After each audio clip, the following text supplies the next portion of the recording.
पूर्व केंद्रीय मंत्री और कांग्रेस नेता शिवराज पाटिल नोएडा में पत्रकारों पर भड़कते दिखे। अपने जिहाद वाले बयान को गलत तरीके से पेश करने का आरोप लगाते हुए उन्होंने पत्रकारों को कोर्ट में घसीटने की भी चेतावनी दी है। इससे पहले शिवराज पाटिल ने एक पत्रकार को कुरान शरीफ दिखाकर और उससे पूछा कि उसने कुरान शरीफ पढ़ा है। अरे चलो यू स्टॉप टॉकिंग। दरअसल शिवराज पाटिल ने गुरुवार को भगवान श्री कृष्ण के अर्जुन को दिए उपदेश की तुलना जिहाद से की थी।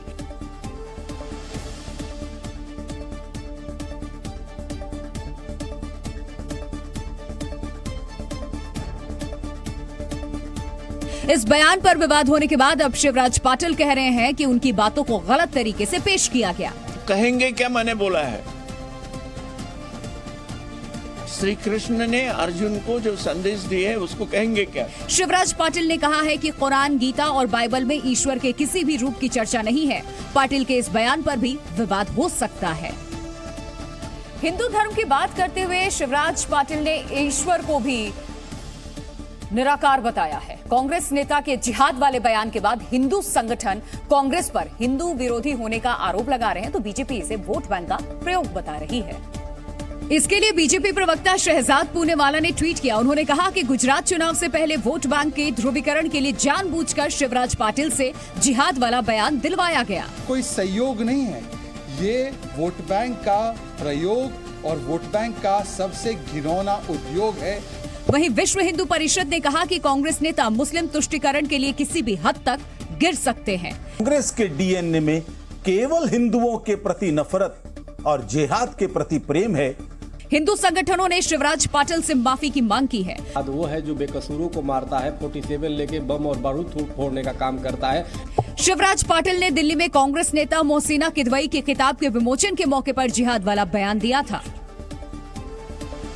मध्य अफ्रीकी देश चैड की राजधानी में अंतरिम नेता मोहम्मद इद्रिस डेबी का कार्यकाल 2 साल बढ़ाए जाने के खिलाफ हिंसक प्रदर्शन हुआ है। लोग सड़कों पर उतरकर पुलिस कर्मी से भिड़ते नजर आए, सुरक्षा बलों पर हमला करते नजर आए। यही नहीं, एंजमेना और चैड के दूसरे सबसे बड़े शहर मोनदो में भी प्रदर्शनकारियों ने जमकर बवाल काटा। कहीं सड़कों पर टायर जलाकर अपनी नाराजगी का इजहार किया, तो कहीं गाड़ियों को आग के हवाले कर दिया गया, जिसे देखते हुए सुरक्षा बलों को गोलीबारी करनी पड़ी, जिसमें करीब 62 लोगों की मौत हो गई। जबकि चैड के प्रधानमंत्री साले केबजाबो ने कहा कि सुरक्षा बलों को आत्मरक्षा में गोलियां चलानी पड़ी। मोहम्मद इद्रिस डेबी, जिनका विरोध हो रहा है, उन्हें पिछले साल ही चैड का अंतरिम नेता चुना गया है। अप्रैल 2021 में उनके पिता और तत्कालीन राष्ट्रपति इद्रिस डेबी इटनो की विद्रोहियों ने हत्या कर दी थी।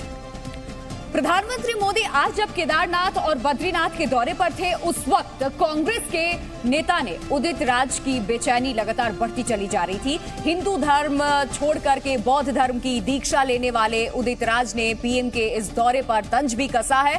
देखिए, जिसका अंदाज बीजेपी और आरएसएस को सलाह देने वाला दिखा। देवभूमि पर पीएम के रहते उदित राज ने जो नसीहत दी, उसे संयोग मानकर खारिज करने से पहले उनका ट्वीट पढ़िए, जिसमें लिखा है, प्रयागराज में आरएसएस चिंतित है कि धर्मांतरण हो रहा है। पीएम मोदी आज 6ठी बार केदारनाथ दर्शन करने पहुंचे।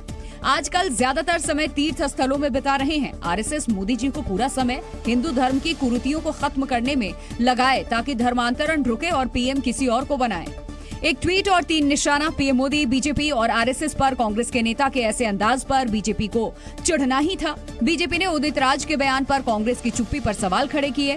कांग्रेस पार्टी ने चुप्पी साध रखी है। उदित राज कांग्रेस पार्टी के राष्ट्रीय प्रवक्ता और वरिष्ठ नेता है। चूंकि उदित राज कांग्रेस के प्रवक्ता भी हैं, इसीलिए बीजेपी इसे कांग्रेस का रुख बताती दिखी। चूंकि उदित राज ने पीएम की आस्था पर तंज कसा, इसीलिए बीजेपी गुजरात और हिमाचल चुनाव के पहले उनके बयान को तूल देने का मौका छोड़ना नहीं चाहती। दूसरी तरफ उदित राज भी अपने रुख से पीछे हटते नहीं दिख रहे हैं। और जी न्यूज से एक्सक्लूसिव बातचीत में बदले टोन के साथ उन्होंने अपनी बातों को दोहरा दिया। जो धर्मांतरण है उसको बहुत प्रभावशाली व्यक्ति ही रोक सकता है, जब तक रिफॉर्म नहीं आएगा, सुधारवाद नहीं आएगा, कुरीतियां खत्म नहीं होंगी। इसके बाद उदित राज ने पीएम मोदी को सबसे बड़ा समाज सुधारक बता डाला। तो हमने कहा कि प्रधानमंत्री जी अद्भुत प्रतिभा के हैं और हिंदू धर्म में रिफॉर्म करने का काम वो कर सकते हैं। उदित राज के तेवर भले ही बदल गए, लेकिन बीजेपी को उनकी मंशा अच्छी तरह समझ में आ गई। इसीलिए पार्टी ने उदित राज से माफी की मांग कर डाली। उदित राज के बयानों पर माफी मांगने के बदले, कार्रवाई करने के बदले कांग्रेस पार्टी और शिवराज पाटिल और ऐसे नेता इन बयानों को सही बता रहे हैं। तकरीबन हर चुनाव से पहले कांग्रेस की तरफ से विवादास्पद बयान आते रहते हैं। उदित राज के बयान को भी उसी कड़ी से जोड़ा जा रहा है।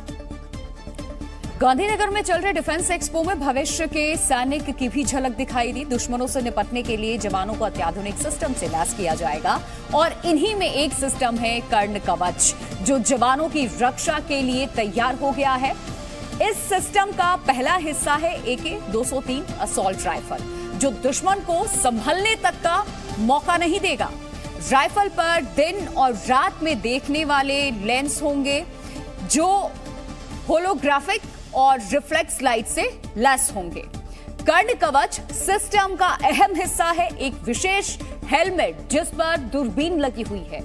360 डिग्री देखने में सक्षम ये दूरबीन हेलमेट राइफल पर लगे लेंस से जुड़ी होगी, जिससे सैनिक अपने चारों तरफ देख पाएंगे। इस सिस्टम का अगला हिस्सा है खास तौर पर डिजाइन किए हुए बुलेट प्रूफ जैकेट, जो स्टील की हार्डकोर बुलेट से भी जवानों की रक्षा करेगा।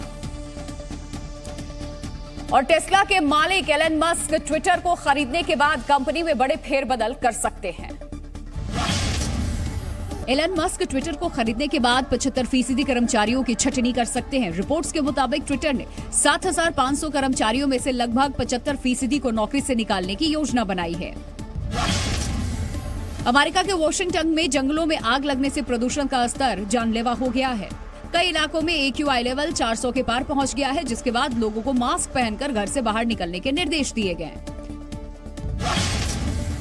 पाकिस्तान के पूर्व प्रधानमंत्री इमरान खान के खिलाफ कार्रवाई करते हुए पाकिस्तान के चुनाव आयोग ने इमरान के चुनाव लड़ने पर रोक लगा दी है। आयोग ने भ्रष्टाचार से जुड़े मामले में एक्शन लेते हुए ये कार्रवाई की। यूक्रेन के दूसरे सबसे बड़े शहर खार्किव पर रूस लगातार हमला कर रहा है। यूक्रेन के मुताबिक बीते दिन रूस के हमले में 6 लोग घायल हो गए हैं। दिव्य दीपोत्सव के लिए अयोध्या पूरी तरह से तैयार दिख रहा है। 23 अक्टूबर को अयोध्या में एक साथ 17 लाख दिए जलाए जाएंगे। इनमें से 15 लाख दिए राम की पैड़ी पर जला करके वर्ल्ड रिकॉर्ड बनाने की तैयारी है, जिसके लिए अयोध्या में राम की पैड़ी पर दिए सजाने का काम शुरू हो गया है। लगभग 17 लाख दिए जलाने का लक्ष्य रखा गया है, तब जाकर 15 लाख दिए जलाने का रिकॉर्ड कायम होगा। राम की पैड़ी पर काफी संख्या में कॉलेज स्टूडेंट्स दिए लगाते दिखे। वर्ल्ड रिकॉर्ड बनाने को लेकर उनमें खासा उत्साह है। 20,000 से ज्यादा के वॉलेंटियर्स इस बार दीपोत्सव में दीपक लगाने से लेकर के दीपक जलाने तक का काम करेंगे। इस बार राम की पैड़ी पर लगने वाले 80% दिए अयोध्या के आसपास के इलाकों के कारीगरों से लिया गया है। 15 लाख दिए एक साथ जलेंगे और बनेंगे, सबको बहुत उत्साह। राम की पैड़ी के किनारे जय सिया राम नारे के साथ एक बड़ा पोस्टर भी लगाया गया है। राम पैड़ी पर सेल्फी पॉइंट भी बनाया जा रहा है। दीपावली से पहले अयोध्या की सड़कों पर कई प्रवेश द्वार नजर आ रहे हैं। रविवार को पहली बार प्रधानमंत्री मोदी अयोध्या दीपोत्सव में शिरकत करेंगे। उनके स्वागत के लिए अयोध्या की सड़कों पर प्रवेश द्वार बनाए गए हैं, जिन पर रामायणकालीन पात्रों के नाम लिखे दिए, जैसे कि लक्ष्मण द्वार, सीता द्वार, सुग्रीव द्वार। किसी द्वार पर हनुमान जी की तस्वीर तो किसी पर दिए की तस्वीर लगी दिख रही है। कि भरत द्वार बना है, जटायु द्वार है, लवकुश द्वार बना है, हनुमान द्वार है, राम सेतु का भी द्वार यहाँ पर बनाया गया है। जिन रास्तों पर ये द्वार बनाए गए हैं, उन रास्तों से पीएम मोदी भी गुजरेंगे। अयोध्या में पीएम मोदी सरयू आरती भी करेंगे, जिसके लिए तैयारी अंतिम चरण में है। मंच पर पीएम मोदी और यूपी के मुख्यमंत्री योगी आदित्यनाथ समेत तमाम लोग रहेंगे और सरयू किनारे आतिशबाजी होगी, जो यहाँ से वो देख सकेंगे। प्रधानमंत्री अयोध्या में रामलला विराजमान की पूजा अर्चना करेंगे और राम जन्मभूमि तीर्थ क्षेत्र में चल रहे विकास कार्यों की भी समीक्षा करेंगे।